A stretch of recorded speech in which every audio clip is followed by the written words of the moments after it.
Bonsoir à tous. Pas de perte de temps pour Ali Bongo, réélu au Gabon et confirmé par la Cour constitutionnelle.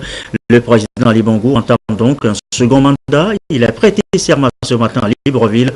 La cérémonie d'investiture s'est déroulée devant un parterre de délégations étrangères, parmi lesquelles celle du Togo, conduite par le chef de l'État, Faure Gnassingbé. Le récit, Chassim Navaga.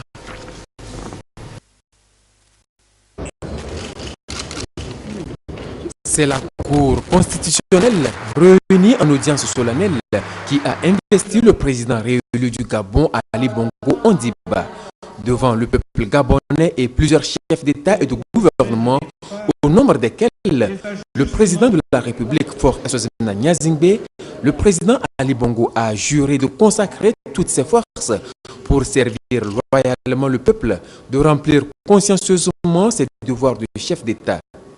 Dans son message d'investiture, le président Ali Bongo a appelé à un large dialogue politique et envisagé de faire rentrer des membres de l'opposition dans le prochain gouvernement. Il a indiqué qu'il va poursuivre la politique de développement social du pays ainsi que l'ancrage des valeurs démocratiques et de l'état de droit. L'autre grand chantier de ce nouveau septennat porte sur les réformes politiques, la refondation des institutions au service du développement et l'instauration de la confiance avec les partenaires. C'est dans cette optique qu'il a invité le peuple gabonais dans son ensemble à la tolérance au vu de l'importance des défis à relever pour mettre le pays sur la voie de l'émergence. Candidat du Parti démocratique gabonais PDG, le président Ali Bongo Ondimba a été réélu avec un taux de 50,6% des suffrages exprimés devant son principal adversaire, Jean Ping, qui a recueilli 47,24% des voix lors du scrutin présidentiel du 27 août dernier. Voilà donc pour l'investiture du président gabonais Ali Bongo. L'actualité sur place au Togo, la lutte contre la pauvreté, la précarité, beaucoup de ménages sont concernés. Combien sont-ils à avoir accès aux services financiers? C'est ce que révèle une enquête rendue publique ce mardi. À Lomé, les précisions, Edem Sosuko. Vers l'élaboration d'une stratégie nationale d'inclusion financière au Togo. Un document qui va prendre en compte les résultats de l'enquête sur la demande des services financiers FinScope Consommateur Togo 2016. Entre mars et avril 2016, une étude a été menée auprès d'un échantillon de 5197 Togolais pour voir comment les Togolais de 15 ans et plus gèrent leurs finances et les éléments qui influencent leur accès aux services financiers. C'est dans le cadre du processus MAP, Making Access to Financial Services Possible. L'étude était axée sur une gamme de services et produits financiers, notamment le crédit, l'épargne, les services bancaires et l'assurance. Sur le terrain, on a constaté que si nous nous référons aux structures des banques formelles accréditées par la BCAO, 18% utilisent les services. Mais quand on étend aux microfinances, on se retrouve à 45% et qu'on étend à toutes les institutions qui, par rapport aux services bancaires, on se trouve à 60%. Donc ce qui veut dire que 60% des Togolais adultes, c'est-à-dire de 15 ans et plus, utilisent les services financiers. On a remarqué que par rapport au crédit, seuls 27% de cette population a déclaré avoir eu du crédit. La raison principale évoquée, c'est que les gens n'aiment pas s'endetter. L'inclusion financière se révèle donc un mécanisme de lutte contre la précarité et d'atteinte des ODD, objectifs de développement durable. Avec l'inclusion financière, on peut mieux produire, on peut mieux satisfaire ses besoins en matière de nutrition, de sécurité alimentaire, On peut payer les frais de scolarité avec la téléphonie mobile à distance pour les enfants.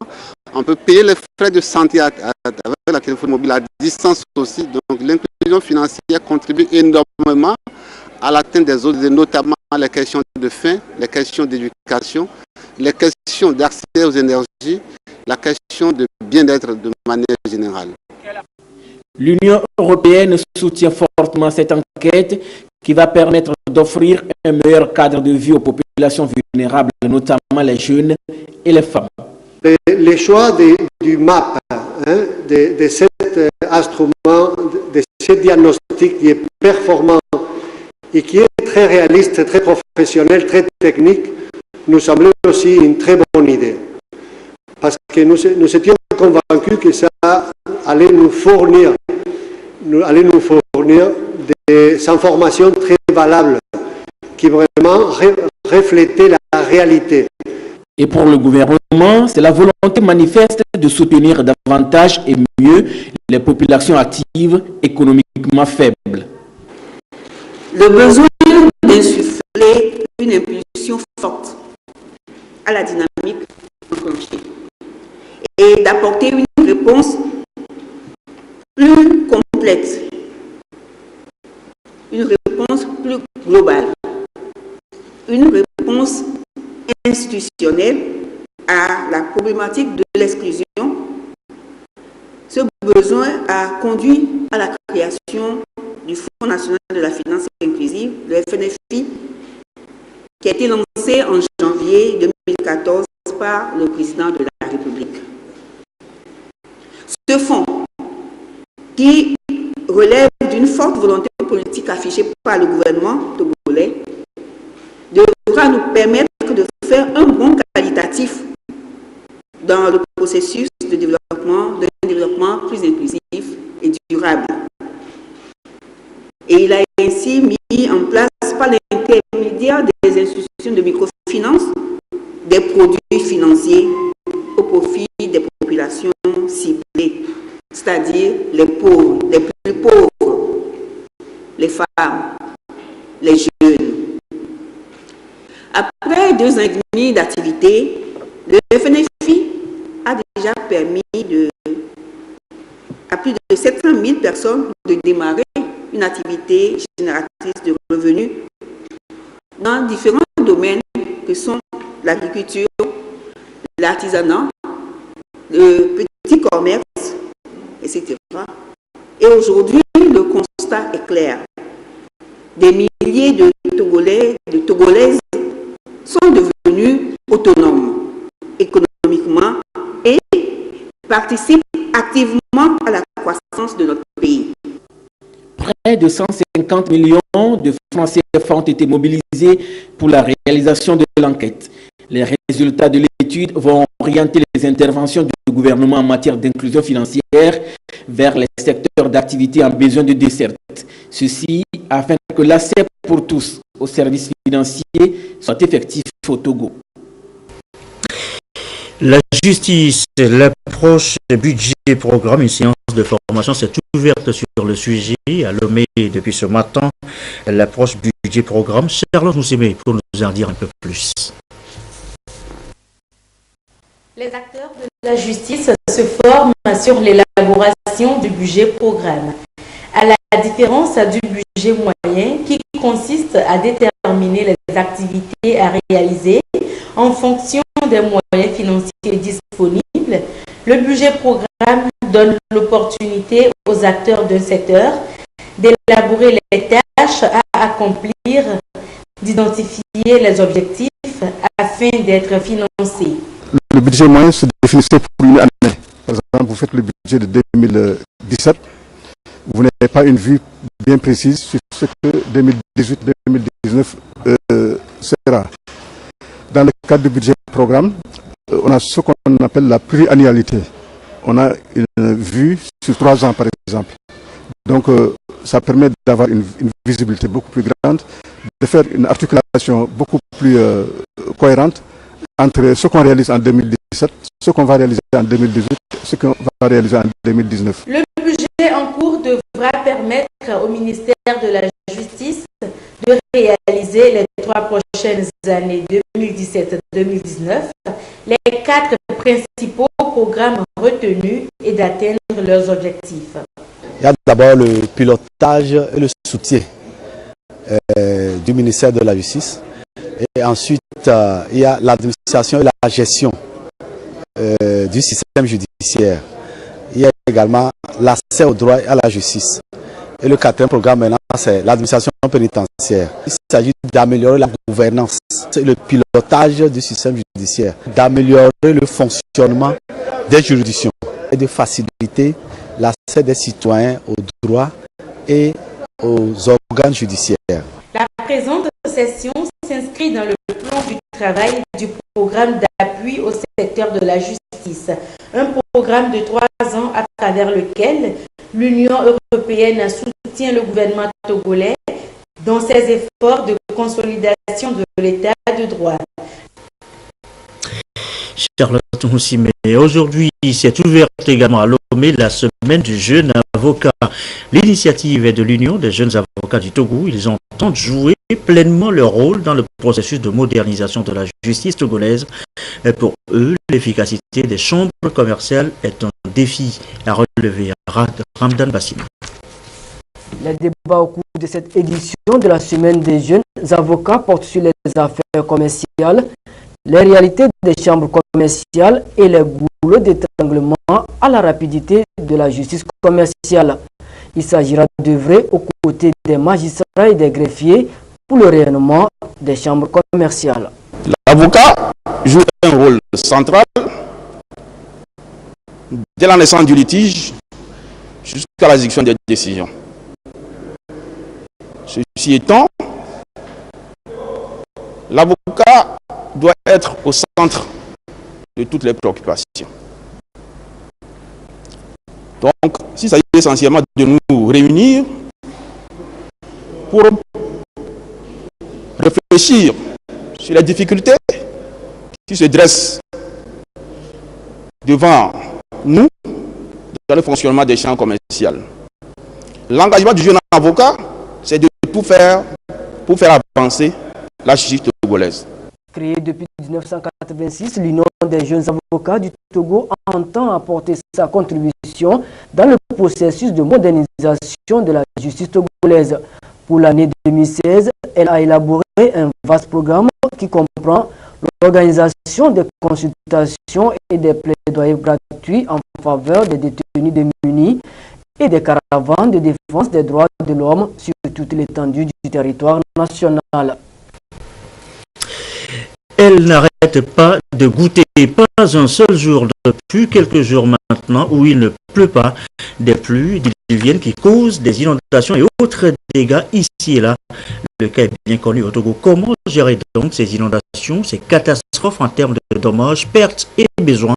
Les experts nationaux plongent sur la question en séance de formation depuis ce matin. Les précisions de Douaré, Ramdan Bassina. Face aux nombreuses inondations que le Togo a connues, le gouvernement, avec l'appui financier de la Banque mondiale et du PNUD, a mis en place un système national de prévention des risques de catastrophes.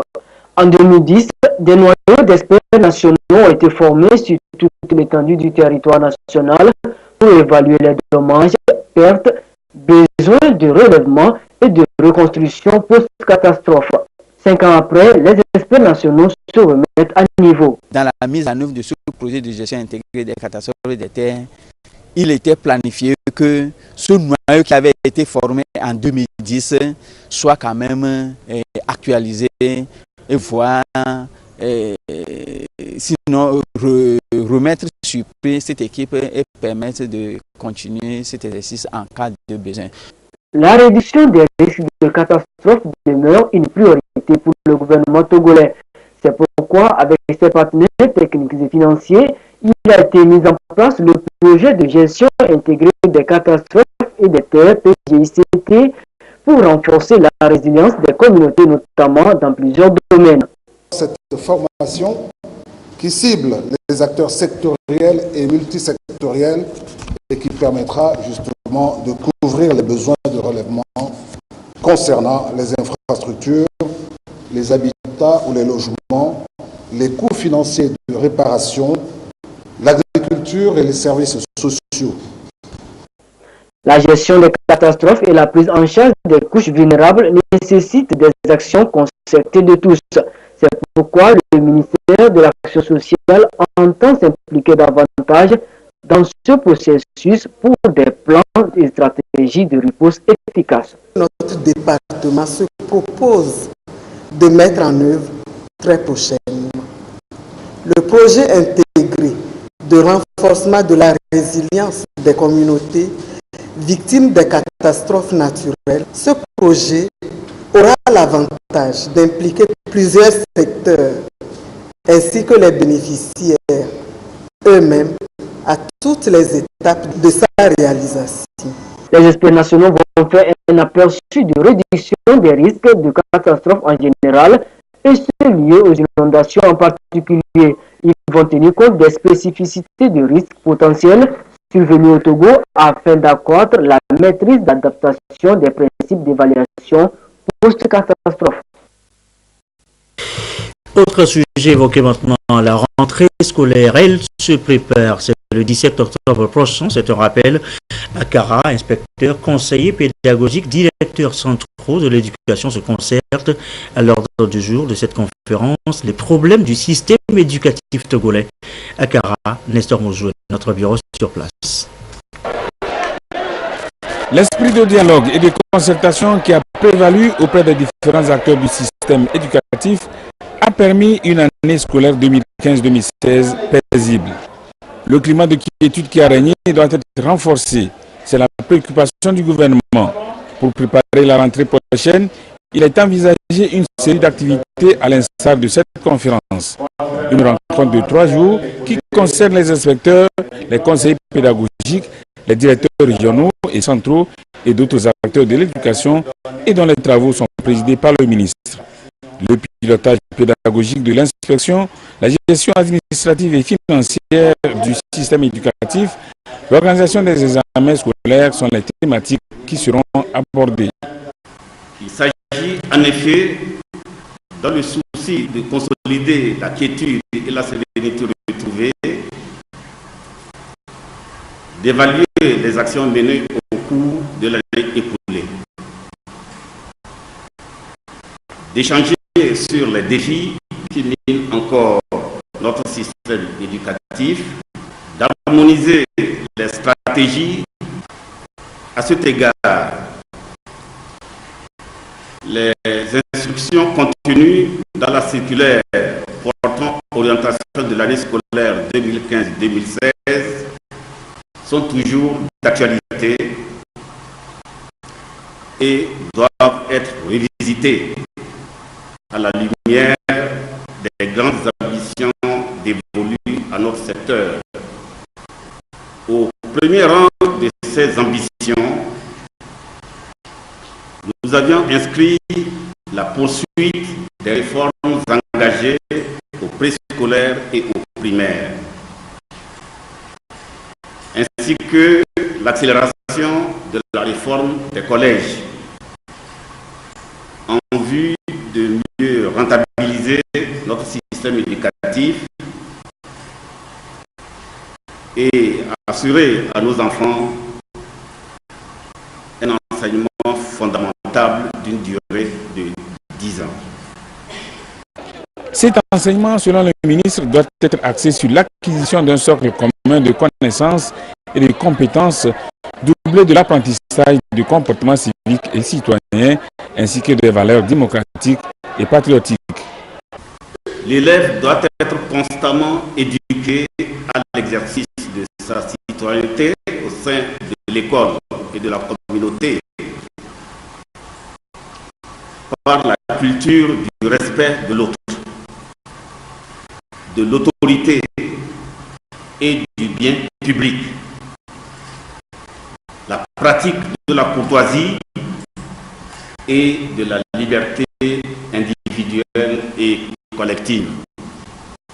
C'est par une implication personnelle de chacun, une action concertée de tous les acteurs et une mutualisation des efforts que nous pourrons franchir une étape supplémentaire dans la consolidation de notre système éducatif, a conclu le ministre Tchapeli.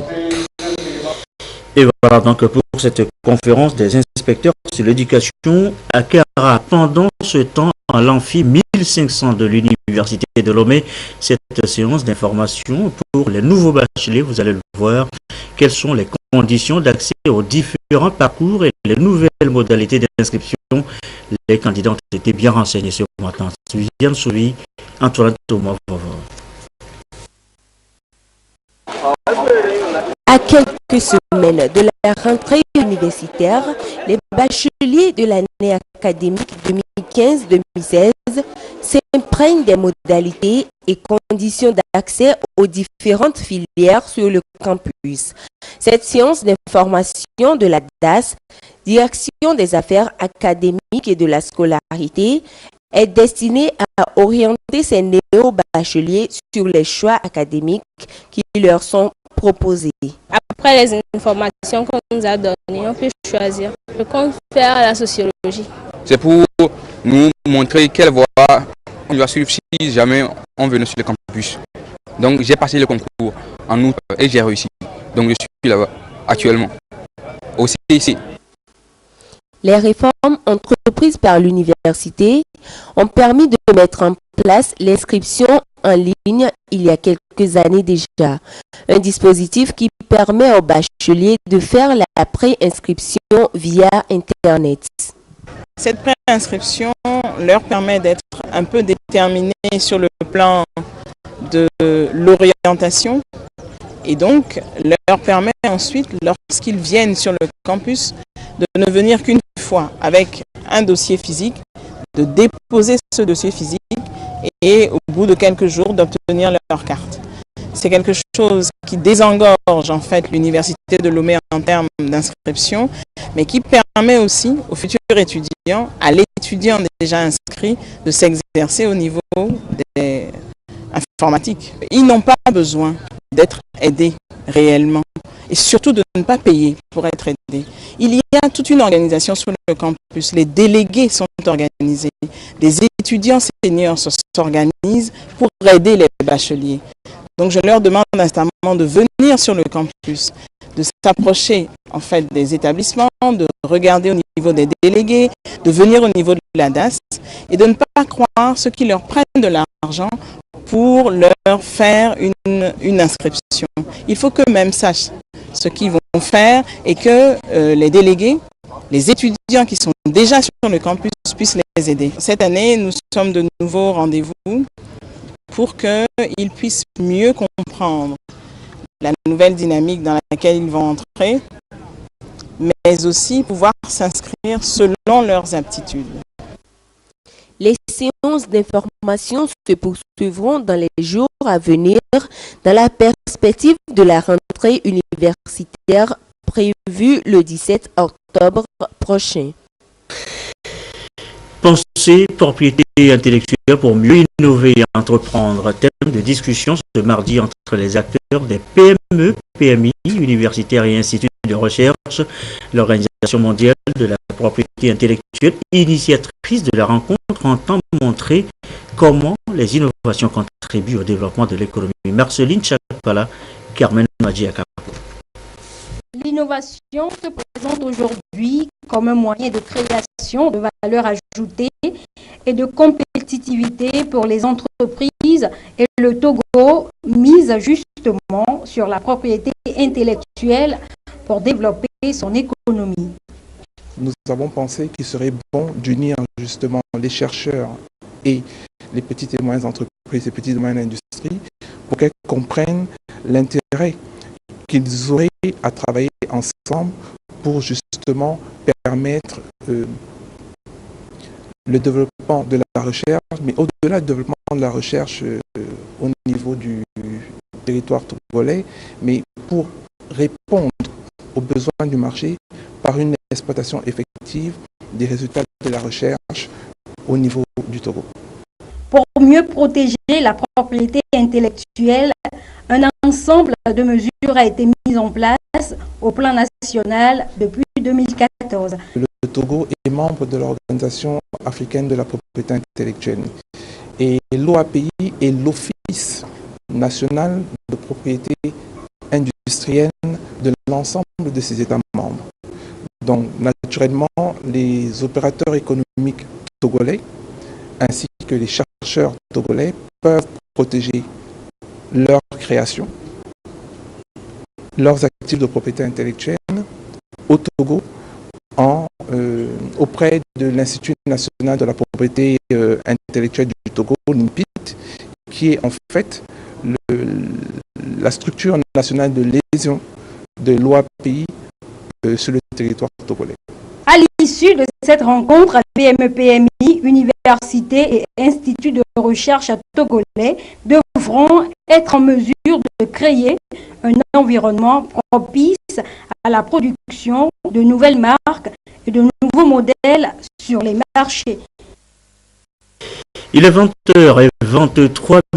Notre deuxième titre ce soir, la sécurité maritime. D'abord, le sommet de Lomé. Le rendez-vous est maintenant dans 18 jours. En attendant, arrêt ce soir sur la loi sur la délimitation des frontières maritimes. Elle a été votée, vous le savez, par l'Assemblée nationale. Le Togo dispose donc et gère désormais son espace maritime. Qu'est-ce qui a changé? Les avantages, les impacts dans ce dossier de la rédaction de Céciné Lucassi.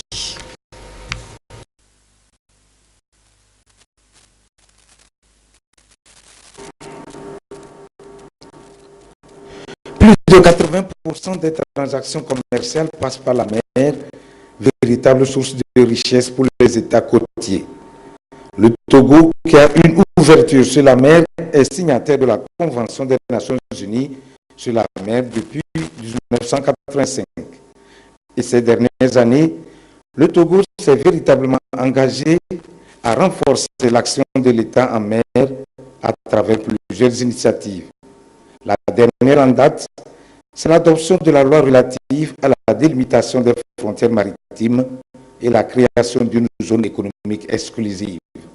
Il s'agit d'une avancée très considérable pour notre pays, dans la mesure où, depuis 1967, une ordonnance de 1967 consacrait cette délimitation de nos frontières maritimes. Cette ordonnance est vue être dépassée avec le temps, avec l'adoption ou bien avec la Convention des Nations Unies sur le droit de la mer de Montego Bay, qui est le document de référence en droit international de la mer. Donc, cette ordonnance fixait la mer territoriale à 30 000 marins, alors que la Convention de Montego Bay fixait cette mer territoriale à 12 000 marins. Donc, il y avait donc lieu pour le Togo de se conformer à la réglementation internationale. Le présent projet de loi crée une zone contiguë et une zone économique exclusive afin de permettre à l'État de maîtriser ses frontières et jouir des avantages économiques liés à cette délimitation. Le régime qui est derrière cette délimitation varie. Lorsque nous sommes au niveau de la mer territoriale, le Togo dispose de droits de souveraineté sur sa mer territoriale. Ce qui voudrait dire que cette zone, la gestion de cette zone est faite, à part certaines exceptions consacrées par la Convention de Montego Bay, est faite exactement comme la gestion de la partie terrestre du territoire. Il s'agit de la mer territoriale. Mais au-delà de la mer territoriale, nous avons la zone contiguë, qui est une zone douanière, un cordon douanier, où s'exercent tous les contrôles par les douaniers pour des raisons fiscales, pour des raisons économiques, pour des raisons sanitaires. Avant que tout navire ne pénètre dans la mer territoriale togolaise. Au-delà de la zone contiguë, nous avons la zone économique exclusive, où le Togo dispose de droits souverains, ce qui est différent de la souveraineté exclusive. Le Togo dispose des droits souverains liés à l'exploration, à l'exploitation des ressources halieutiques, à l'exploration du sol et du sous-sol marin, à l'exploration, à la recherche de toute autre ressource économique qui pourrait se trouver dans cette zone. Dans cet espace économique, l'État se réserve donc le droit d'explorer et d'exploiter les ressources qui y sont attachées et celui de lutter contre la piraterie maritime et les trafics illicites de tout genre. Tous les contrôles nécessaires pour empêcher toute activité illégale en mer, sous ces contrôles seront faits par l'autorité administrative compétente, soit par la marine, et comme aujourd'hui nous sommes dans le concept de l'action de l'État en mer, donc tous ces contrôles seront faits sous la coordination du préfet maritime, qui disposera des moyens des différentes administrations pour exercer le contrôle régulier et permanent contre toute activité illicite en mer. Donc cela permet de circonscrire le domaine d'action de notre administration maritime. En attendant l'adoption de ce projet de loi par l'Assemblée nationale, la délimitation des frontières maritimes se fera par voie de concertation conforme à la Convention des Nations Unies sur le droit de la mer. La délimitation va permettre non seulement à l'État de mieux exercer ses pouvoirs de police en mer, mais aussi les navires commerciaux convoyant leur approvisionnement se sentiront plus en sécurité dans les eaux togolaises, ce qui renforcera la compétitivité du port autonome de Lomé. À l'étranger, aux États-Unis, la confrontation était attendue. Elle a bel et bien eu lieu. Hillary Clinton et Donald Trump ont débattu sans détour pendant une demi-heure. Regarde. On sait de Donald Trump qu'il est un amateur des rings de boxe. Alors lorsqu'Hillary Clinton attaque, il rend coup pour coup. Donald était pour l'intervention en Irak. Faux. C'est prouvé. Faux. Faux. Et sur ce point, c'est Hillary qui a raison. Elle mène au point et ce n'est pas fini. Il y a quelques années, quand il a dû montrer ses impôts à l'État pour obtenir une ouverture de casino, on a bien vu qu'il n'avait payé aucun impôt sur le revenu. Le candidat marmonne que c'est ce qui le rend intelligent avant d'attaquer à son tour sur l'affaire des courriers électroniques qu'Hillary Clinton n'a jamais divulgué quand elle était secrétaire d'État. Je publierai ma feuille d'impôt contre l'avis de mon avocat quand elle aura publié ses 33 000 emails qui ont été effacés. En matière d'économie, le républicain prend l'avantage. Elle doit endosser le bilan d'Obama. Ça fait 30 ans que vous êtes en politique. Pourquoi vous n'y avez pas pensé avant? Un point pour Trump, mais Hillary s'en sort par l'humour inhabituel chez elle. J'ai l'impression que je vais être jugé responsable de tout ce soir. Et pourquoi pas? L'homme d'affaires va perdre pied sur l'international. Elle a juste à rappeler certaines de ses déclarations. Donald pense que le réchauffement climatique est un canular lancé par les Chinois. En fin de débat, il fait référence aux récents problèmes de santé de la candidate démocrate, une remarque qui va lui revenir comme un boomerang. J'ai dit qu'elle n'avait pas l'endurance. Je ne crois pas qu'elle ait de l'endurance. Pour être présidente de ce pays, vous devez avoir une énorme endurance. Quand il aura voyagé dans 112 pays, Négocier un accord de paix, un cessez-le-feu, la libération de dissidents et ouvrir de nouvelles opportunités dans le monde, et même passer 12 heures à témoigner devant le Congrès, il pourra me parler d'endurance. Trump a coupé 29 fois la parole d'Hillary, elle ne l'a fait que 9 fois. Ce n'était franchement pas la soirée de Donald Trump. Dans le reste de l'actualité, de l'eau potable désormais pour les populations de Lavier, village de Cloto. L'ouvrage, un forage financé par le Conseil de l'Entente a été officiellement remis aux populations le samedi dernier. Nous reviendrons en image sur le sujet dans nos prochaines éditions. À Agbavi, sur la route d'Anero, c'est le courant électrique qui a mobilisé les populations le week-end dernier.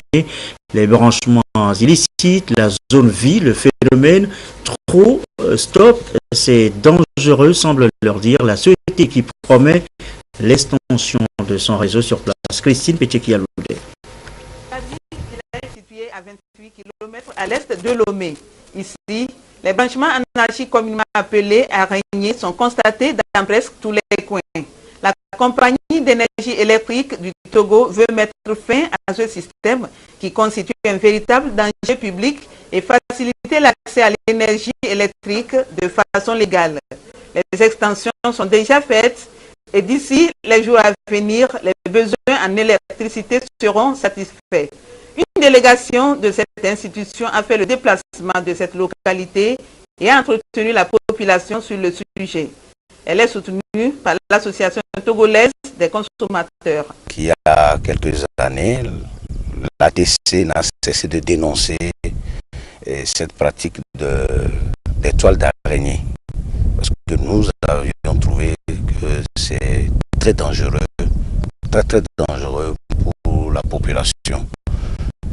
Aujourd'hui, ici, la CET a initié un projet de mettre fin à cette pratique. L'ATC ne peut que se réjouir. C'est l'occasion aussi de demander à toute la population si elles ont des problèmes, ces genres de problèmes de toile d'araignée, d'approcher la CET, d'approcher l'ATC et d'approcher aussi l'ARCE, qui est l'autorité de réglementation du secteur électricité. Agbavi compte environ 11 000 habitants. Le courant, selon le chef du village, est un des facteurs de développement. La démarche de la CET a été bien appréciée. C'est la joie pour moi d'avoir les poteaux dans tous les coins de mon village. Parce que avant, les gens prennent le compteur dans les autres villages environnants et tirer jusqu'au niveau de notre village, et c'est dangereux. Les activités de normalisation des branchements anarchiques dans les zones périurbaines de Lomé se poursuivent. Agbata, Afilenigba, Dégué et des localités environnantes recevront la visite de la CET. Et tout aussi dangereux, la mauvaise manipulation des produits chimiques. La brasserie du Bénin tire la sonnette d'alarme. Le personnel est prévenu, mieux formé depuis hier sur les risques liés à l'utilisation de ces produits. Marceline Chapala, Carmen Madiakapo. Les produits chimiques présentent des dangers pour les personnes, les installations ou l'environnement d'une industrie. Ces dangers doivent être pris en compte dans les entreprises pour prévenir les risques. C'est pourquoi la brasserie Bébé Lomé veut relever le niveau de qualification de ses agents dans l'utilisation de ces produits chimiques dangereux. Le cabinet de formation en vie pure va mettre son expertise au profit du personnel de la brasserie. De nombreux produits peuvent être dangereux s'ils sont mal manipulés. Nous savons les manipuler parce que ça fait 50 ans que nous faisons ce métier-là.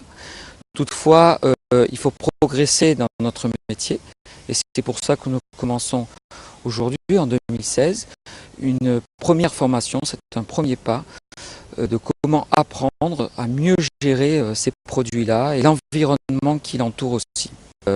Notre rôle dans une société agroalimentaire, c'est aussi de gérer l'eau au quotidien. Nous avons des indicateurs très précis sur la récupération de l'eau pour pouvoir la retraiter et la réutiliser dans certains domaines, bien évidemment, dans l'industrie, de façon à ne pas rejeter toute l'eau, mais la réutiliser plusieurs fois. La protection de l'environnement revêt une importance capitale pour le bien-être des populations. Le Fonds national d'apprentissage, de formation et de perfectionnement professionnel FNAF-PP soutient pour ce faire cette initiative. Toutes les initiatives dans les entreprises qui vont dans le sens d'un renforcement de capacité en vue de perfectionner les salariés, le FNAF s'inscrit dans cette logique. C'est pour ça que nous avons accepté financer cette formation. Au niveau du FNAP-PP, nous avons trouvé que ce thème est vraiment d'actualité et c'est d'une importance capitale pour les salariés et pour l'entreprise. La brasserie Bébé est spécialisée dans la production des boissons alimentaires au Togo. Sa force, selon ses responsables, réside essentiellement dans la qualité de ses produits. Fin de cette édition quelque peu longue. Une autre vous attend tout à l'heure, le journal de l'économie. Mathias Touglou, Esther Laclé, à partir de 20h45. Moi, je vous souhaite une très belle soirée.